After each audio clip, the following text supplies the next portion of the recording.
Hello students, welcome back to my YouTube channel. ನಾನು ನಿಮಗೆ ಇವತ್ತಿನ ವಿಡಿಯೋದಲ್ಲಿ ಸ್ಟೋರ್ಸ್ ಲೆಡ್ಜರ್ ಅಕೌಂಟ್ನಲ್ಲಿ ಲಿಫೋ ಮೆಥಡ್ನಲ್ಲಿ ಹೇಗೆ ಪ್ರಾಬ್ಲಮ್ ಮಾಡಬೇಕು ಅಂತ ಇವತ್ತಿನ ವಿಡಿಯೋದಲ್ಲಿ ತಿಳಿಸ್ಕೊಡ್ತಾ ಇದ್ದೀನಿ. ಪ್ರೀವಿಯಸ್ ವಿಡಿಯೋದಲ್ಲಿ ನಾನು ನಿಮಗೆ ಫಿಫೋ ಮೆಥಡ್ನಲ್ಲಿ ಅಂದರೆ ಫಸ್ಟ್ ಇನ್ ಫಸ್ಟ್ ಔಟ್ನಲ್ಲಿ ಹೇಗೆ ಪ್ರಾಬ್ಲಮ್ ಮಾಡಬೇಕು ಅಂತ ಪ್ರೀವಿಯಸ್ ವಿಡಿಯೋದಲ್ಲಿ ತಿಳಿಸ್ಕೊಟ್ಟಿದ್ದೆ. ಇವತ್ತಿನ ವಿಡಿಯೋದಲ್ಲಿ ಲಿಫೋ ಮೆಥಡ್ನಲ್ಲಿ ಹೇಗೆ ಪ್ರಾಬ್ಲಮ್ ಮಾಡಬೇಕು ಅನ್ನೋದನ್ನು ತಿಳಿಸಿಕೊಡ್ತೀನಿ. ನೋಡಿ, 10 ಮಾರ್ಕ್ಸಿಗೆ ಕೇಳಿರುವಂಥ ಪ್ರಾಬ್ಲಮ್, ಕ್ವಶನ್ ಪೇಪರ್ ಪ್ರಾಬ್ಲಮ್ ಮಾಡಿಸ್ತಾ ಇದ್ದೀನಿ. ಯೂಶ್ವಲಿ 10 ಮಾರ್ಕ್ಸಿಗೆ ಕೊಟ್ಟಾಗ ಒಂದು 10 ಡೇಟಿನ ಇನ್ಫಾರ್ಮೇಷನ್ ಕೊಟ್ಟಿರ್ತಾರೆ. 1 2 3 4 5 6 7 8 9 10 10 ಡೇಟಿನ ಇನ್ಫಾರ್ಮೇಷನ್ ಕೊಟ್ಟಿದ್ದಾರೆ. ಒಂದೊಂದು ಡೇಟಿಗೆ ಒಂದೊಂದು ಮಾರ್ಕ್ಸ್ ಅಂತ ಇಟ್ಟಿರ್ತಾರೆ.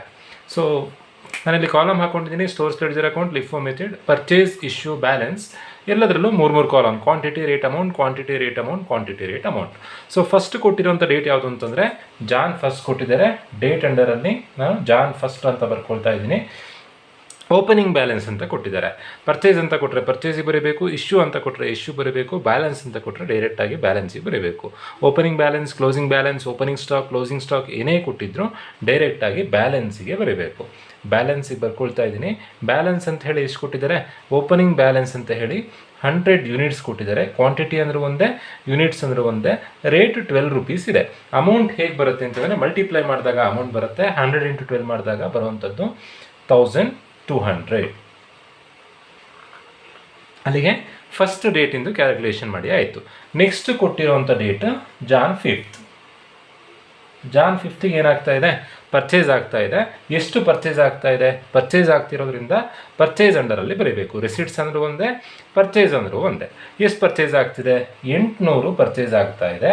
ಆ 800ರ ರೇಟ್ ಎಷ್ಟಿದೆ? 800ರ ರೇಟು 14 ಇದೆ. 800 ಯೂನಿಟನ್ನು ಪರ್ಚೇಸ್ ಮಾಡ್ತಾ ಇದ್ದಾರೆ. ಒಂದು ಯೂನಿಟಿನ ಬೆಲೆ 14 ರೂಪಾಯಿ. ಸೊ ಹಾಗಾದರೆ ಅಮೌಂಟ್ ಹೇಗೆ ಬರುತ್ತೆ? 800 × 14 ಮಲ್ಟಿಪ್ಲೈ ಮಾಡಿದಾಗ ಬರುವಂಥದ್ದು 11,200. 8 1 8, 8 4 32, 8 + 80 + 32 112, 11,200 ಆಯಿತು. ಈಗ ಬ್ಯಾಲೆನ್ಸ್ ಬರೆಯೋದು ಹೇಗೆ ಅಂತಂದರೆ ವೆರಿ ಇಂಪಾರ್ಟೆಂಟ್. ಪ್ರೀವಿಯಸ್ ಡೇಯಲ್ಲಿ ಇರುವಂಥ ಸ್ಟಾಕನ್ನು ಬರ್ಕೊಂಡು ಆ ನಂತರದಲ್ಲಿ ಈಗ ಪರ್ಚೇಸ್ ಮಾಡಿದ್ದನ್ನು ಬರೀಬೇಕು. ಪ್ರೀವಿಯಸ್ ಇರುವಂಥ ಬ್ಯಾಲೆನ್ಸ್ ಎಷ್ಟು? 100 ಯೂನಿಟ್ಸ್ ಇದೆ, 12 ರೂಪೀಸ್ ಇದೆ, 1200 ಇದೆ.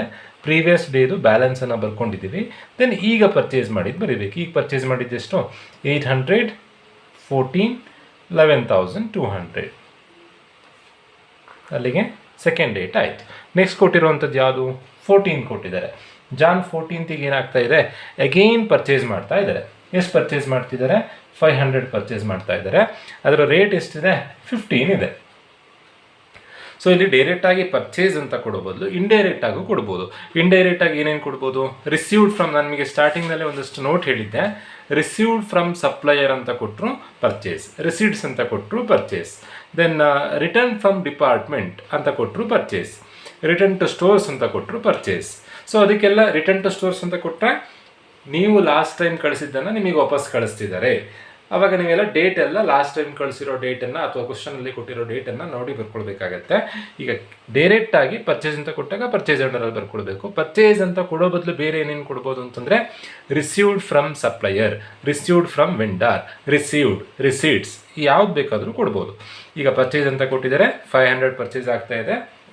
ರೇಟ್ 15 ಇದೆ. 15 5 15 75, 7,500 ಆಗತ್ತೆ. ಸೊ ಈಗ ಬ್ಯಾಲೆನ್ಸ್ ಬರೆಯೋದು ಹೇಗೆ? ಪ್ರೀವಿಯಸ್ ಡೇಟ್ನಲ್ಲಿ ಏನು ಬ್ಯಾಲೆನ್ಸ್ ಇತ್ತೋ ಆ ಬ್ಯಾಲೆನ್ಸನ್ನು ಫಸ್ಟು ಬರ್ಕೊಳ್ಬೇಕು. 100, 12,200. ನೆಕ್ಸ್ಟ್ 800, 14, 11,200. ಈಗ ಪರ್ಚೇಸ್ ಮಾಡಿದ್ದು 500, 15, 7,500.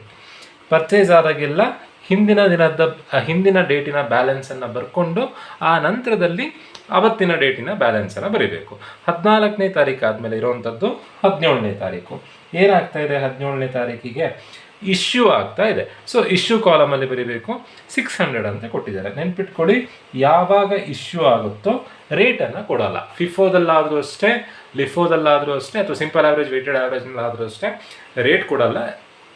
ರೇಟ್ ಬರೆಯೋದು ಹೇಗೆ ಅಂತಂದರೆ ಲಿಫೋ ಮೆಥಡ್ನಲ್ಲಿ ರೇಟ್ ಬರೆಯೋದು ಹೇಗೆ ಅಂತಂದರೆ ಫಿಫೋ ಆದರೆ ಫಸ್ಟ್ ಇನ್ ಫಸ್ಟ್ ಔಟ್ ಆದರೆ ಫಸ್ಟಿಂದ ಖಾಲಿ ಮಾಡ್ತಾ ಹೋಗಬೇಕು.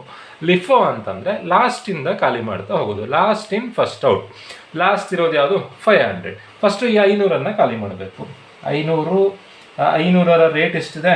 15 ಅಮೌಂಟ್ ಎಷ್ಟಿದೆ 7500. ಸಪೋಸ್ ಇಲ್ಲಿ 600 ಇಶ್ಯೂ ಮಾಡಿ ಕೊಟ್ಟಿದ್ದಾರೆ, 300 ಮಾತ್ರ ಇಶ್ಯೂ ಮಾಡಿ ಕೊಟ್ಟಿದ್ರೆ 500ರಲ್ಲೇ 300ಅನ್ನ ಇಶ್ಯೂ ಮಾಡಬೇಕು. 500ರಲ್ಲಿ 300, ಅದರ ರೇಟ್ 15, 300 × 15 ಮಾಡಬೇಕಿತ್ತು. ಬಟ್ ಈಗ 600 ಇಶ್ಯೂ ಮಾಡಿ ಕೊಟ್ಟಿರೋದು, ಫಸ್ಟ್ 500 ಕೊಟ್ವಿ, ಅಲ್ಲಿಗೆ 600 ಆಯ್ತಾ? ಇಲ್ಲ, ಇನ್ನೂ ನಮಗೆ 100 ಬೇಕು. ಆ 100ಅನ್ನು ಎಲ್ಲಿಂದ ತೊಗೊಳ್ಬೇಕು?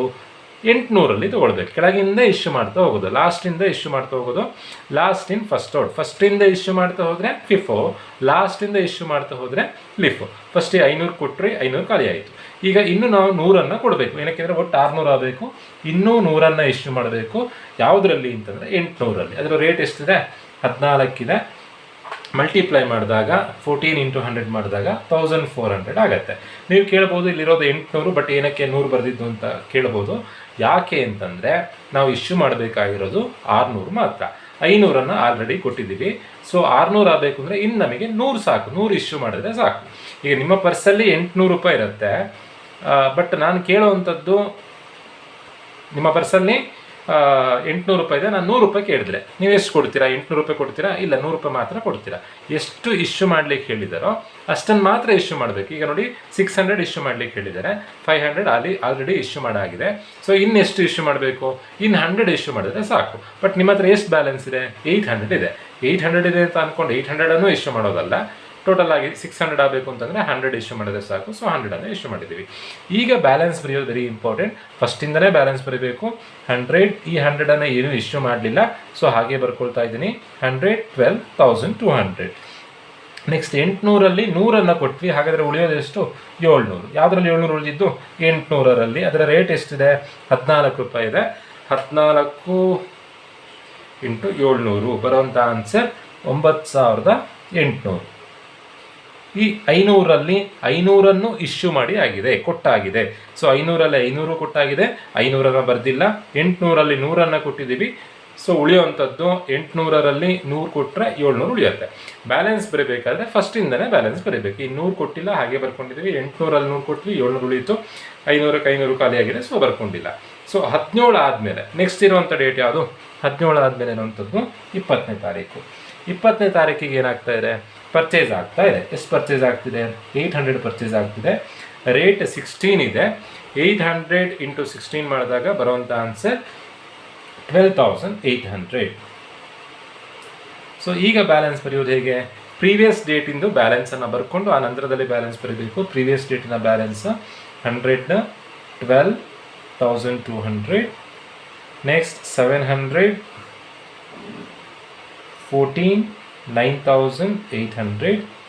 ಈಗ ಪರ್ಚೇಸ್ ಮಾಡಿದ್ದು, ಇವತ್ತು ಪರ್ಚೇಸ್ ಮಾಡಿರುವಂಥದ್ದು 800, 16, 12,800. ಸೊ ಅಲ್ಲಿಗೆ 20ನೇ ತಾರೀಕು ಆಯಿತು. 20ನೇ ತಾರೀಕು ಆದಮೇಲೆ ಇರುವಂಥದ್ದು 22. 22ಕ್ಕೆ ಏನಾಗ್ತಾ ಇದೆ? 22ಕ್ಕೆ ಇಶ್ಯೂ ಆಗ್ತಾ ಇದೆ. ಎಷ್ಟು ಇಶ್ಯೂ ಮಾಡಿ ಅಂತ ಕೊಟ್ಟಿದ್ದಾರೆ? 1200ಅನ್ನು ಇಶ್ಯೂ ಮಾಡಿ ಅಂತ ಕೊಟ್ಟಿದ್ದಾರೆ. 22ನೇ ತಾರೀಕಿಗೆ 1200ಅನ್ನು ಇಶ್ಯೂ ಮಾಡಬೇಕು. ಲಿಫೋ ಮೆಥಡ್ ಅಂತಂದರೆ ಲಾಸ್ಟಿಂದ ಇಶ್ಯೂ ಮಾಡ್ತಾ ಹೋಗಬೇಕು. ಫಸ್ಟು 800ಅನ್ನು ಇಶ್ಯೂ ಮಾಡೋಣ. ಆ 800ರ ರೇಟ್ ಎಷ್ಟಿದೆ? 16 ಇದೆ. 12,800 ಆಯಿತು. ದೆನ್ 700 ಇದೆ. ಆ 700 ಇಲ್ಲಿ ಬರ್ಕೊಂಡ್ರೆ 8 7 15, 1,500 ಆಗಿಬಿಡತ್ತೆ.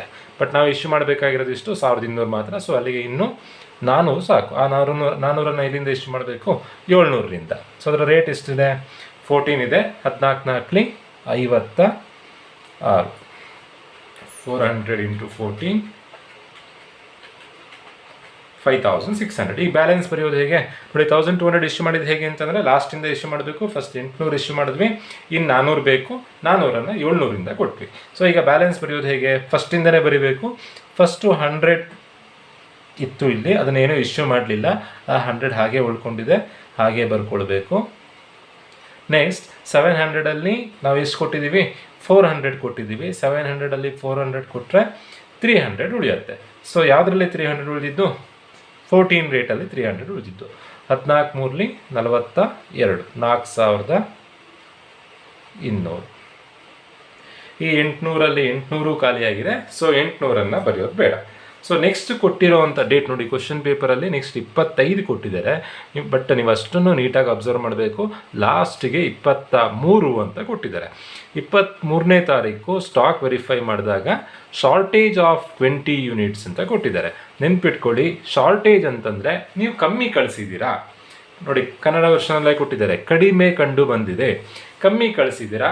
ಕಮ್ಮಿ ಕಳಿಸಿದ್ದನ್ನು ಸರಿ ಮಾಡೋದು ಹೇಗೆ? ಫಾರ್ ಎಕ್ಸಾಂಪಲ್, ಕಾಲೇಜ್ ಫೀಸನ್ನು ನೀವು ಕಮ್ಮಿ ಕಟ್ಟಿದ್ರಿ, ಸೊ ಹಾಗಾದರೆ ಇನ್ನು ಮತ್ತೆ ಕಟ್ಟಬೇಕಾ ಅಥವಾ ಕಟ್ಟಿರೋ ದುಡ್ಡನ್ನು ವಾಪಸ್ ತಗೊಳ್ಬೇಕಾ? ಕಮ್ಮಿ ಆಗಿದ್ರೆ ಮತ್ತೆ ಕಟ್ಟಬೇಕಾಗತ್ತೆ. ಇಲ್ಲೂ ಅದೇ ಥರನೇ ಶಾರ್ಟೇಜ್ ಅಂತಂದರೆ ನೀವು ಕಮ್ಮಿ ಸ್ಟಾಕನ್ನು ಇಶ್ಯೂ ಮಾಡಿದ್ದೀರಾ, ಸೊ ಅದನ್ನು ಸರಿ ಮಾಡೋದು ಹೇಗೆ ಅಂತಂದರೆ ಮತ್ತೆ ಇಶ್ಯೂ ಮಾಡಬೇಕು. ಶಾರ್ಟೇಜ್ ಅಂತ ಕೊಟ್ಟರೆ ಇಶ್ಯೂ ಮಾಡಬೇಕು, ಸರ್ಪ್ಲೆಸ್ ಅಂತ ಕೊಟ್ಟರೆ ರಿಸಿಟ್ಸಿಗೆ ಬರೀಬೇಕು. ಸರ್ಪ್ಲೆಸ್ ಅಂದರೆ ಜಾಸ್ತಿ ಕಳಿಸಿದ್ದೀವಿ, ವಾಪಸ್ ತಗೊಳ್ಬೇಕು. ಶಾರ್ಟೇಜ್ ಅಂದರೆ ಕಮ್ಮಿ ಕಳಿಸಿದ್ದೀರಾ, ಸೊ ಮತ್ತೆ ಇಶ್ಯೂ ಮಾಡಬೇಕು. 23ನೇ ತಾರೀಕಿಗೆ ಶಾರ್ಟೇಜ್ ಅಂತ ಕೊಟ್ಟಿದ್ದಾರೆ. ಎಷ್ಟು ಶಾರ್ಟೇಜ್ ಆಗಿದೆ ಅಂತೆ? 20 ಶಾರ್ಟೇಜ್ ಆಗಿದೆ, ಇಶ್ಯೂ ಮಾಡಬೇಕು. ಸೊ ಇಶ್ಯೂ ಮಾಡೋ ಪ್ರೊಸೀಜರ್ ಹೇಗೆ? ಯೂಶ್ವಲಿ ನೀವೇನು ಮಾಡ್ತೀರಾ, ಲಿಫೋ ಮೆಥಡ್ನಲ್ಲಿ ಲಾಸ್ಟಿಂದ ಇಶ್ಯೂ ಮಾಡ್ತೀರಾ. ಲಾಸ್ಟ್ ಇರೋದು ಯಾವುದು? 300. ಆ 300ರ ರೇಟನ್ನು ನೀವು ಬರ್ಕೊಳ್ಬೇಕಾಗತ್ತೆ. 300ಕ್ಕೆ ರೇಟ್ ಎಷ್ಟಿದೆ?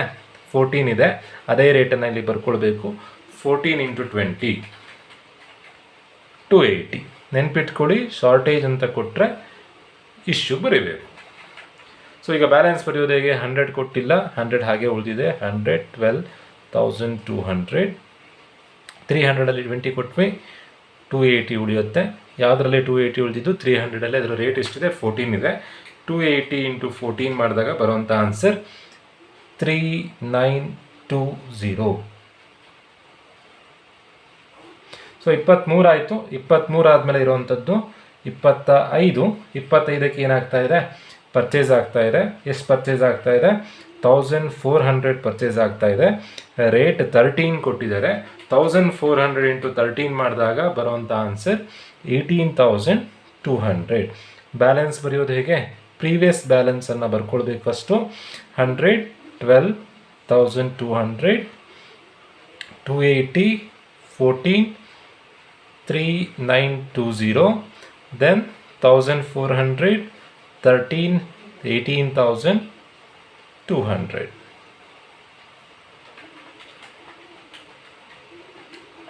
ಸೊ ಅಲ್ಲಿಗೆ 25th ಆಯಿತು. 25th ಆದಮೇಲೆ ನೆಕ್ಸ್ಟ್ ಕೊಟ್ಟಿರುವಂಥದ್ದು 28th ಏನಾಗ್ತಾ ಇದೆ? 28ಗೆ ಇಶ್ಯೂ ಆಗ್ತಾ ಇದೆ. ಎಷ್ಟು ಇಶ್ಯೂ ಆಗ್ತಾ ಇದೆ? 1200 ಇಶ್ಯೂ ಆಗ್ತಾ ಇದೆ. 1200 ಯಾವುದರಲ್ಲಿ ಇಶ್ಯೂ ಮಾಡಬೇಕು?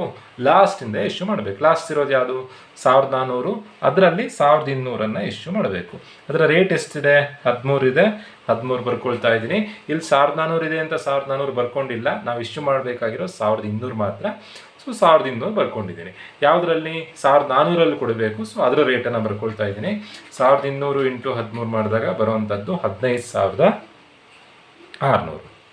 ಬ್ಯಾಲೆನ್ಸ್ ಬರೆಯೋದು ಹೇಗೆ? ಈ 100 ಕೊಟ್ಟಿಲ್ಲ, ಹಾಗೆ ಬರ್ಕೊಳ್ಬೇಕು. 100 12,200. ಈ 280 ನಾವು ಕೊಡಲಿಲ್ಲ, ಇಶ್ಯೂ ಮಾಡಲಿಲ್ಲ, ಹಾಗೆ ಬರ್ಕೊಳ್ಬೇಕು. ನೆಕ್ಸ್ಟ್ 1400ಅಲ್ಲಿ 1200 ಕೊಟ್ವಿ, ಉಳಿಯುವಂಥದ್ದು 200 ಮಾತ್ರ. ಯಾವುದರಲ್ಲಿ ಉಳಿದಿರೋದು? 13 ರೇಟಲ್ಲಿ ಉಳಿದಿರೋದು. ಸೊ 200 × 13 ಮಾಡಿದಾಗ ಬರುವಂಥದ್ದು 2,600. ಸೊ ಈಗ 28 ಕಂಪ್ಲೀಟ್ ಆಯಿತು. ಲಾಸ್ಟ್ ಕೊಟ್ಟಿರುವಂಥದ್ದು 31ಗೆ ಏನಾಗ್ತಾ ಇದೆ? ಎಗೈನ್ ಇಶ್ಯೂ ಆಗ್ತಾ ಇದೆ. ಎಷ್ಟು ಇಶ್ಯೂ ಆಗ್ತಾ ಇದೆ? 350 ಇಶ್ಯೂ ಆಗ್ತಾ ಇದೆ. ಸೊ ಲಿಫೋ ಮೆಥಡ್ ಆಗಿದ್ದರಿಂದ ಲಾಸ್ಟಿಂದ ಇಶ್ಯೂ ಮಾಡಬೇಕು. ಸೊ 350 ಅಂತಂದರೆ ಫಸ್ಟು 200 ಇಶ್ಯೂ ಮಾಡಬೇಕು. 200 ಲಾಸ್ಟಿಂದ ಅಂತಂದರೆ ಫಸ್ಟ್ ಇರೋ 200, ಸೊ ಅದನ್ನು ಇಶ್ಯೂ ಮಾಡಬೇಕು. 200 13 2,600. ಇನ್ನೂ 150 ಬೇಕು. ಆ 150 ಯಾವುದ್ರಲ್ಲಿ ತೊಗೊಳ್ಬೇಕು ಅಂತಂದರೆ 280 ತೊಗೊಳ್ಬೇಕು. 280 150, ಅದರ ರೇಟ್ 14 ಇದೆ. 150 × 14 ಮಾಡಿದಾಗ ಬರುವಂಥದ್ದು 2,100. ಲಾಸ್ಟಿಗೆ ಬ್ಯಾಲೆನ್ಸ್ ಬರೀಬೇಕು. ಈ 100 ಹಾಗೆ ಉಳಿಯುತ್ತೆ. 100 12,200. 280ಯಲ್ಲಿ 150 ಕೊಟ್ವಿ, ಉಳಿಯುವಂಥದ್ದು 130. ಸೊ 130 ಉಳಿದಿದೆ. ಯಾವುದರಲ್ಲಿ ಉಳಿದಿರೋದು ಅಂತಂದರೆ 14 ರೇಟಲ್ಲಿ. 130 × 14 ಮಾಡಿದಾಗ ಬರುವಂಥದ್ದು 1,820. ಸೊ ಈ ಥರದಲ್ಲಿ ನೀವು ಪ್ರಾಬ್ಲಮ್ ಮಾಡಬೇಕಾಗತ್ತೆ. ಹೋಪ್ ಎಲ್ರಿಗೂ ವಿಡಿಯೋ ಅರ್ಥ ಆಗಿದೆ ಅಂತ ಅಂದ್ಕೊಂಡಿದ್ದೀನಿ. ಶಾರ್ಟೇಜ್ ಅಂತ ಇದ್ದಾಗ ಇಶ್ಯೂ ಮಾಡಬೇಕು, ನೆನ್ಪಿಟ್ಕೊಂಡಿರಿ. ಉಳಿದಿದ್ದೆಲ್ಲ ನೀವು ಆ್ಯಸ್ ಯೂಶುವಲ್ ಹೇಗೆ ಮಾಡ್ತೀರೋ ಅದೇ ಥರನೇ. ಫಿಫೋ ಅಂದರೆ ಫಸ್ಟಿಂದ ಇಶ್ಯೂ ಮಾಡಬೇಕು, ಲಿಫೋ ಅಂದರೆ ಲಾಸ್ಟಿಂದ ಇಶ್ಯೂ ಮಾಡಬೇಕು. ಸಿಂಪಲ್ ಆವ್ರೇಜ್ ವೆಯ್ಟೆಡ್ ಆವ್ರೇಜ್ ಪ್ರಾಬ್ಲಮಲ್ಲಿ ಹೇಗೆ ಇಶ್ಯೂ ಮಾಡಬೇಕು ಅಂತ ನಾನು ನಿಮಗೆ ತಿಳಿಸ್ಕೊಟ್ಟಿದ್ದೀನಿ. ಸೊ ಯಾರ್ಯಾರು ನಮ್ಮ ಚಾನಲನ್ನು ಸಬ್ಸ್ಕ್ರೈಬ್ ಮಾಡಲಿಲ್ವೋ ಆದಷ್ಟು ಬೇಗ ನಮ್ಮ ಚಾನಲನ್ನು ಸಬ್ಸ್ಕ್ರೈಬ್ ಮಾಡಿ, ವಿಡಿಯೋ ಲೈಕ್ ಮಾಡಿ, ನಿಮ್ಮ ಫ್ರೆಂಡ್ಸಿಗೆ ಶೇರ್ ಮಾಡಿ ಅಂತ ಹೇಳ್ತಾ ವಿಡಿಯೋ ಮುಗಿಸ್ತಾ ಇದ್ದೀನಿ. Thank you.